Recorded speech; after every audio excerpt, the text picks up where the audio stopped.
네, 오밤중의 뉴스 함께하고 계신 지금 시각 12시 27분, 11시 27분이네요. 아유, 맨날 12시가 넘어서 방송을 하다 보니까, 시간을 좀 잘못 봤습니다. 지금 시각 11시 27분 지나고 있습니다. 자, 다른 때보다 조금 진행이 빠르죠? 오늘은 출발도 조금 빨랐고요.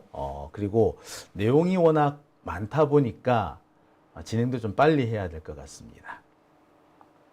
자, 오늘 첫 번째 주제는요. 오늘 있었던 헌법재판소 판결 소식입니다. 오늘 헌법재판소가 탄핵 소추를 당한 안동완 검사에게 탄핵 기각 결정을 내렸습니다. 깡패 검사에게 면죄부를 준 겁니다. 수사권으로 보복을 한 검사였는데 수사권으로 보복을 해도 괜찮다라는 면죄부를 준 셈이 됐습니다. 검사가 수사권 가지고 보복을 하면 그게 깡패지 검사입니까? 라고 했던 게 윤석열이었는데, 깡패에게 면죄부를 준 셈이 됐습니다. 그것도 대한민국 최고 법원이라는 헌법재판소가 말이죠. 헌법을 수호해야 할 헌법수호의 마지막 보루, 최후 보루인 헌법재판소가 헌법을 뿌리채 흔들어버린 것 같습니다. 국민의 인권 수호에 가장 민감해야 되고 가장 열정적이어야 될 헌법재판소가 국가 권력을 지키는데 더 열정적인 것 같아서 매우 불편합니다. 국민의 인권 수호에는 대단히 둔감하더니 검사들의 권력을 지켜주는 데는 매우 민감한 것 같아서 참 짜증이 납니다. 이들은 검사 다음은 판사가 탄핵될 수 있다. 따라서 검사선에서 미리 끊어놓자 뭐 이런 생각을 하지 않았는가 라는 생각마저 듭니다. 말 그대로 팔이 안으로 굽었다 이런 생각이 드네요. 오늘 헌법재판소가 탄핵 기각 판결을 내린 사건은 검사가 보복 기소를 한 사건이었습니다. 재판관 9명 중에서 5명이 기각 결정, 4명이 인용 결정을 내렸습니다. 이 사건은요,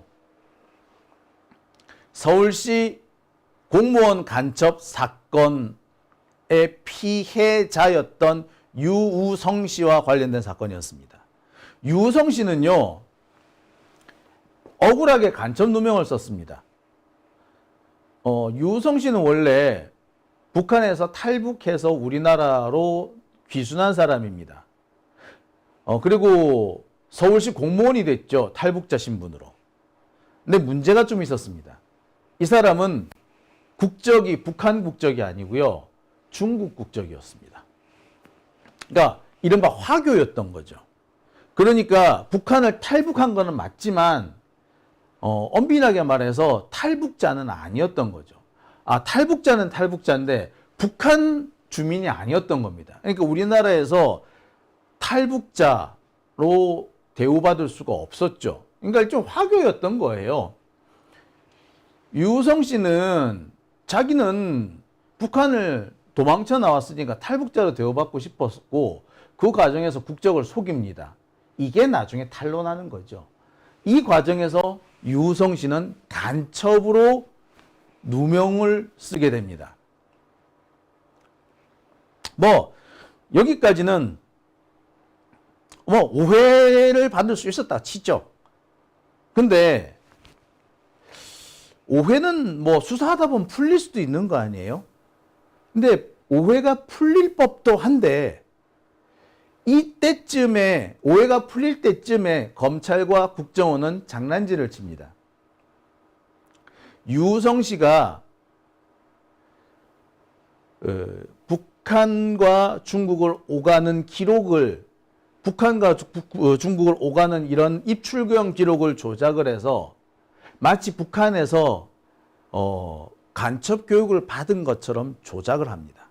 그리고 이 조작된 기록을 법원에 제출해요. 당시 검찰과 국정원은 중국 출입국 관계자, 그러니까 중국의 해관이라 그래요. 중국 측에서 발부한 공문서라면서 이 입출경 기록을 제출합니다. 근데 알고 봤더니 그것은 중국 정부가 발부한 게 아니었고요. 예, 완전 조작이었던 겁니다. 그게 나중에 딱 들켜요. 그 결과 유우성 씨는 무죄 판결을 받고 석방됩니다. 억울하게 옥살이를 했기 때문에 각종 손해배상도 받죠. 그러자 검찰이 보복에 나섭니다. 유우성 씨가 중국을 오가는 과정에서 자신의 부모, 그러니까 부모가 이제 여전히 북한에 살고 계셨던 모양인데 북한에 돈을 보내요. 자, 이 돈 보내는 것이 외국환 관리법 위반이다. 한마디로 불법 환치기를 했다라고 해서 유우성 씨를 다시 기소를 합니다. 원래는 봐주기로 했던 건데, 불기소하기로 한 건데 간첩으로 무죄가 나니까 봐주기로 한 것까지 다시 기소를 해버린 겁니다. 1심에서는 유죄가 판결이 나죠. 하지만 항소심에서 법원이 이건 아니지. 봐주기로 했으면 봐줘야지. 이거 명백하게 보복 기소한 거 아니야. 무죄 판결 나니까 보복 기소한 거 아니야. 이건 아니지. 라고 해서 무죄 판결 내리고요. 이것은 결국 대법원에서 확정 판결 납니다. 무죄. 결국 대법원에서는 검찰이 유우성 씨에게 이 외국환 관리법을 적용해서 기소한 것은 보복 기소다. 공소권 남용이다라고 판결을 내려요. 그리고 그 기소를 진행을 했던 안동환 검사는 국회에 의해서 탄핵 소추가 됩니다. 그런데 바로 그 검사에 대해서 헌법재판소는 탄핵 기각을 내린 거예요. 법원이 확정 판결로 공소권 남용이라고 분명히 판결을 내렸는데 공소권을 남용한 그 검사에 대해서 탄핵을 하면 안 된다라고 판결을 내린 겁니다. 명백히 보복이라고 했는데 아니 검사가 보복하면 안 된다는 것쯤이야. 그 모르는 사람이 있어요? 무죄 판결 나오니까 보복했는데 이게 됩니까? 이해가 됩니까? 자, 도대체 말이 안 되는 이런 일이 대한민국에서 벌어졌습니다. 도대체 헌법재판관들은 무슨 생각으로 이런 짓을 했을까요? 어떻게 5대 4가 나왔을까요? 탄핵을 하면 안 된다고 판단한 5명의 헌법재판관은 도대체 그 머릿속에는 뭐가 들었을까요? 제가 그래서 확인해 봤습니다. 탄핵 사유가 안 된다고 하는 5명의 헌법재판관, 이영진, 김영두, 정영식, 이종석, 이은혜, 이 5사람은 탄핵하면 안 된다라고 결정 내렸습니다.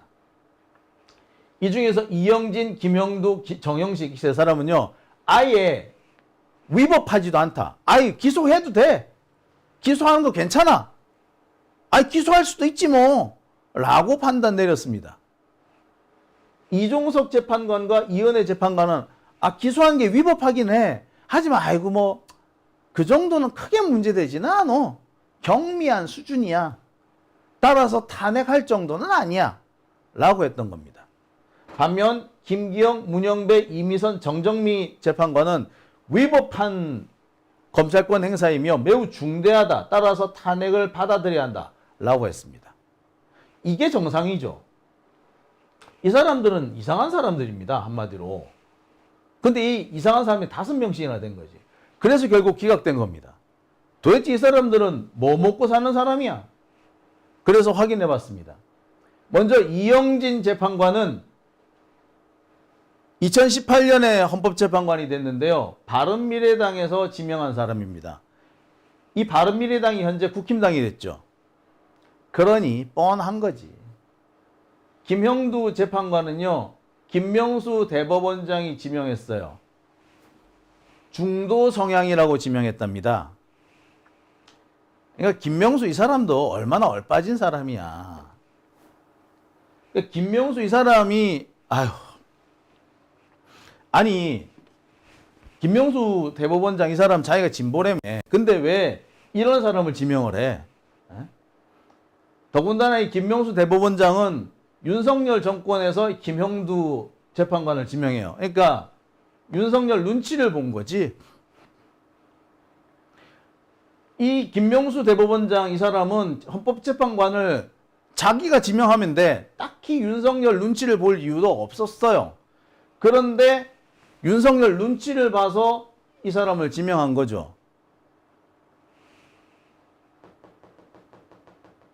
판사가 이런 식으로 대법원장씩이나 돼가지고 이렇게 눈치나 보니까 나라 꼴이, 법원 꼴이 어찌 됐겠어요.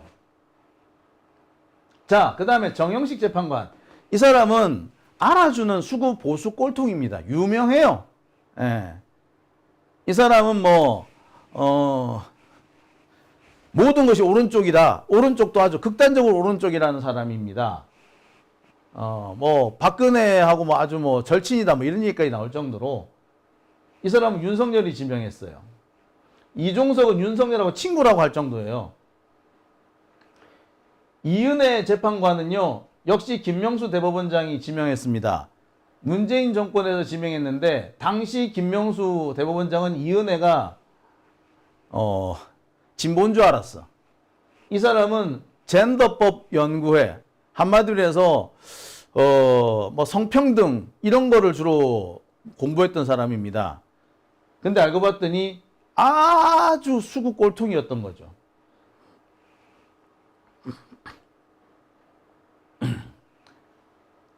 위법하고 중대한 위반 사항이다라고 했던 이 나머지 세 사람은 이렇습니다. 그러니까 이런 겁니다. 상황이 이렇습니다. 그러니까 이번에도 보니까 결국에 이 경우는 5대4가 나온 거는 결국에 윤석열 정권 들어와 가지고 이 교체된 헌법재판관들 때문에 이런 결론이 나왔다라고 보는 것이 사실은 맞는 겁니다. 그런데요, 저는 그런 생각도 듭니다. 재판관들도 문제인데 이 재판관들이 이렇게 판단을 내릴 수밖에 없게끔 유도된 부분도 분명히 있습니다. 아무리 재판관들이 오른쪽으로 많이, 보수 쪽으로 많이 기울었다고 해도 이 변론을 제대로 했으면 이렇게까지 되지는 않았으리라고 저는 생각이 듭니다. 그런데 이렇게까지 한쪽으로 확 기울 수 있었던 거는 분위기 자체가 좀 그렇게 갔기 때문에, 어떻게 보자면은 이 탄핵 심판 이 변론 자체를 잘못했기 때문에 이렇게 가지 않았느냐라는 생각도 들어요.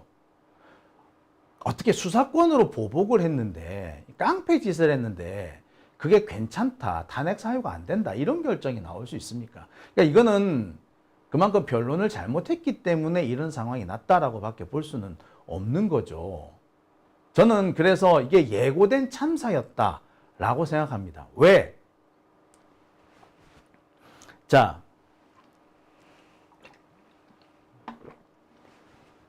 탄핵 심판을 하려면은요, 먼저 이 국회에서 탄핵 소추를 해야 되죠. 국회에서 탄핵 소추하면은 국회 법사위원장이 소추위원장이 됩니다. 소추위원장. 소추위원장이 실제로 그 헌법재판소에 가서 변론을 해요. 그 소추위원장이 누구? 얘야. 김도읍이. 얘가 소추위원장이라고. 얘 검사 출신이거든. 얘는 뭐 보복 기소 안 했는 줄 알았어요? 얘도 장난 아니었을 거거든. 그 다음에 헌법재판소장 이종석. 얘도 수국 꼴통으로 유명한 사람입니다. 그 다음에 얘 누구? 조희대.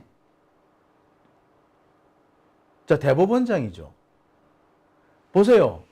어느 하나 좀 이게 이 좀 뭐 구멍이 하나 있냐고요. 수구 적폐들로 밥상이 차려져 있는 상태 아닙니까? 완전히 수구 적폐들이 차려놓은 밥상이잖아요. 이 상황에서 어떻게 이 탄핵 심판이 제대로 됐겠습니까? 예? 이 사람이 검사 역할을 해야 되고, 이 사람이 판사 재판장 역할을 해야 돼. 예? 그리고 이 사람이 이 재판장들을 뽑는 역할을 하는 사람이 조희대였어요. 그럼 이거 뭐 되겠습니까? 제대로 될 턱이 없잖아요. 자, 그런데 이런 상황은 얼마든지 바뀔 수 있었습니다. 만약에 법사위원장을 민주당이 국힘당에 넘겨주지 않았다면 이런 상황 안 생겼죠. 법사위원회를 왜 넘겨줍니까? 박용진이 넘겨줬죠. 왜 넘겨줍니까? 왜? 그랬으면 적어도 이 자리는 민주당 의원이 앉아 있을 거 아닙니까? 그랬으면은 제가 볼 때 이렇게 안 나왔어요.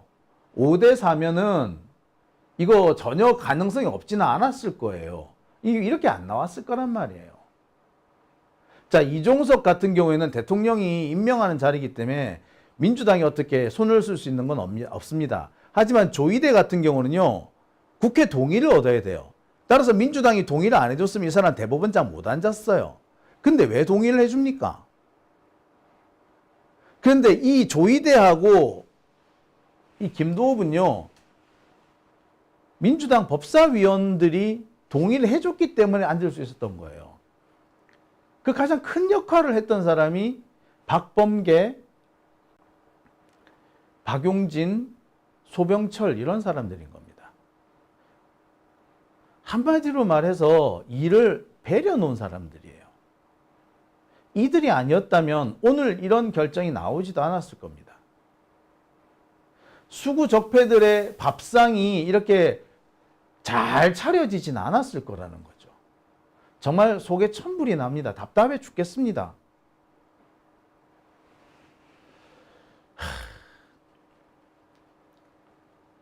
21대 국회가 왜 이렇게 참 아무것도 못하고 끝났는지 뭐 어느 정도 드러나는 상황 아니겠습니까? 그리고 헌법재판소가 왜 이렇게 너무나도 뻔한 상황인데도 기각 결정을 내리는 이유도 여기 있는 겁니다. 이상민 행안부 장관 그 이태원 참사 그 다 뻔히 보고도 그 이태원 참사 그 상황을 보고도 탄핵소추 기각 결정을 내렸던 게 바로 이 상황이지 않습니까? 왜 이런 일이 생기겠습니까? 이런 상황 때문에 생기는 거 아니겠습니까? 그런 점에서 22대 국회에서는 제발 이런 일이 없었으면 좋겠습니다. 22대 국회에서 우리 해결해야 될 일 중에 몇 가지가 있죠. 검사 탄핵 사건 지금 2건이 더 있습니다. 손준성 탄핵 사건이 있고요. 그 다음에 그 지금 마약 검사, 그 처갓집 검사 있죠. 이정섭 검사 사건, 요 건을 사실 또 처리를 해야 됩니다. 이 사건 이번처럼 망가뜨리지 않으려면은 법사위 제대로 가져와야 된다라는 생각이 드네요. 그리고 무엇보다도 앞으로 윤석열 탄핵 이것도 해야 될 거 아니겠어요. 그죠? 그러려면 법사위 제대로 우리가 확 틀어줘야 한다.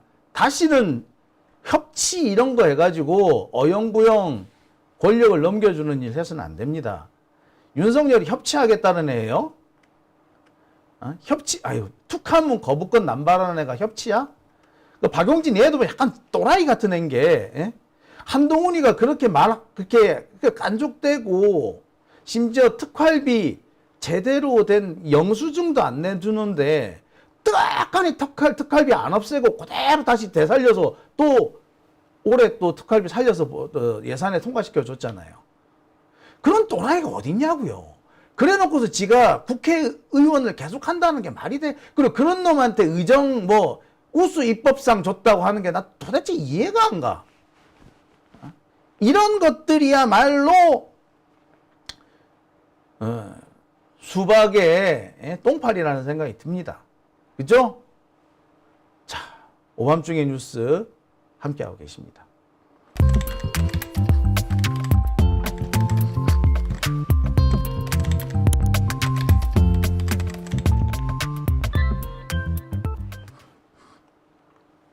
네, 오밤중의 뉴스